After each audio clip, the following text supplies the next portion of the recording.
اسلام دین فطرت اور مکمل ضابطۂ حیات ہے۔ اسلام کی تعلیمات میں انسان کی دنیا اور آخرت دونوں جہاں کی بھلائی مضمر ہے۔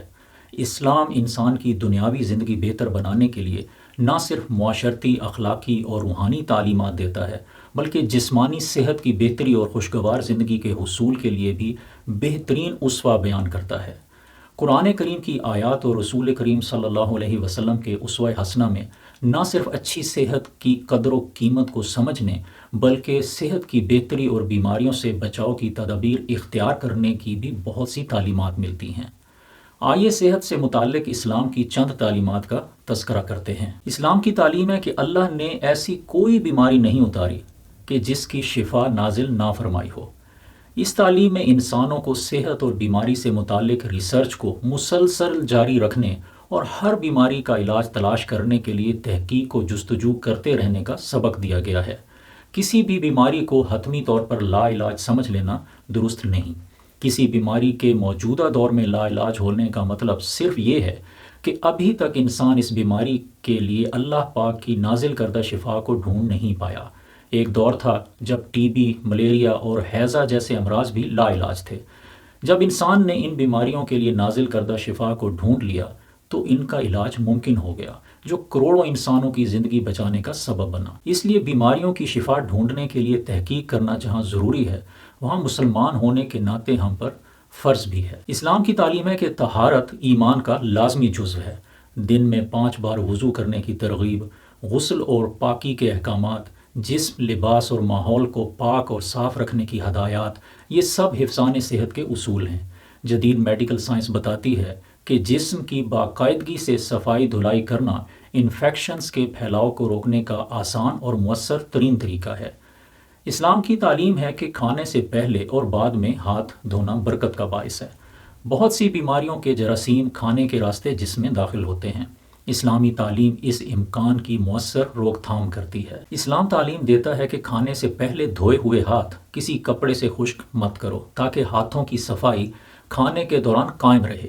جدید میڈیکل سائنس بتاتی ہے کہ بظاہر صاف نظر آنے والے کپڑے یا تولیے پر جراثیم موجود ہو سکتے ہیں، جو دھلے ہوئے صاف ہاتھوں کو خشک کرتے وقت دوبارہ ہاتھوں پر منتقل ہو سکتے ہیں اور بالآخر کھانا کھاتے ہوئے جسم کے اندر پہنچ سکتے ہیں۔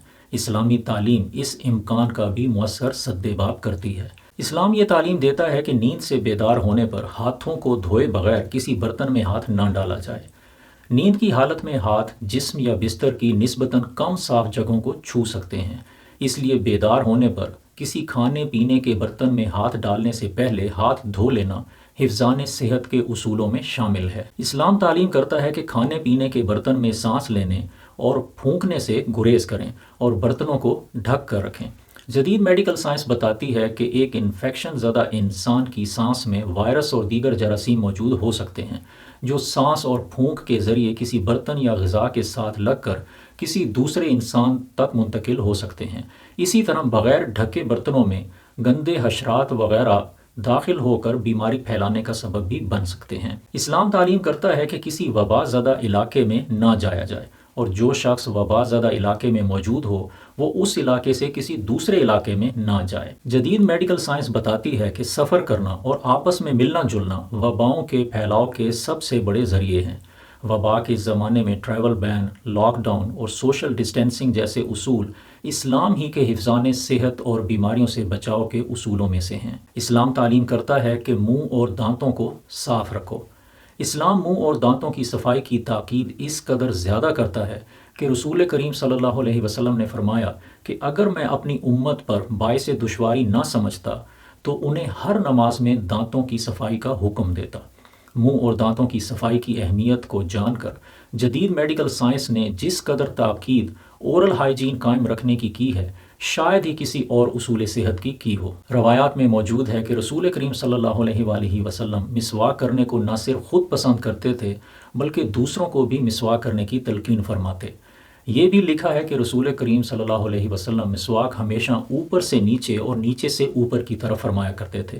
جدید میڈیکل سائنس بھی دانتوں کی برشنگ کا یہی طریقہ تجویز کرتی ہے۔ رسول کریم صلی اللہ علیہ وسلم کا فرمان ہے کہ جو شخص کھانا کھائے اسے خلال ضرور کرنا چاہیے۔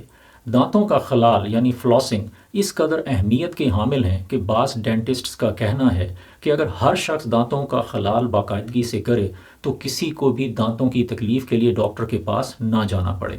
اسلام تعلیم کرتا ہے کہ کھانے پینے میں اعتدال اختیار کیا جائے، متوازن غذا استعمال کی جائے اور بسیار خوری یعنی ضرورت سے زیادہ کھانے سے گریز کیا جائے۔ جدید طبی تحقیق نہ صرف موٹاپے بلکہ ہائی بلڈ پریشر، شوگر، امراض قلب، امراض جگر، امراض معدہ، امراض گردہ و مثانہ سمیت کئی دیگر جسمانی اور ذہنی امراض کا تعلق بھی غیر متوازن غذا اور ضرورت سے زیادہ غذا کے استعمال کے ساتھ ثابت کر چکی ہے۔ قرآن کریم میں کھانے پینے میں اسراف کی ممانعت کے ساتھ رسول کریم صلی اللہ علیہ وسلم کی سنت مبارکہ میں بھی معتدل اور صحت مند غذا کھانے اور پیٹ بھر کر نہ کھانے کی انتہائی صراحت کے ساتھ تلقین ملتی ہے۔ کھانے اور پینے کے آداب کی تعلیم کے ساتھ قرآن و سنت میں بہت سی ایسی غذاؤں کی نشاندہی بھی کی گئی ہے جن کے استعمال سے انسان صحت و بیماری دونوں حالتوں میں بہت سے فوائد حاصل کر سکتے ہیں۔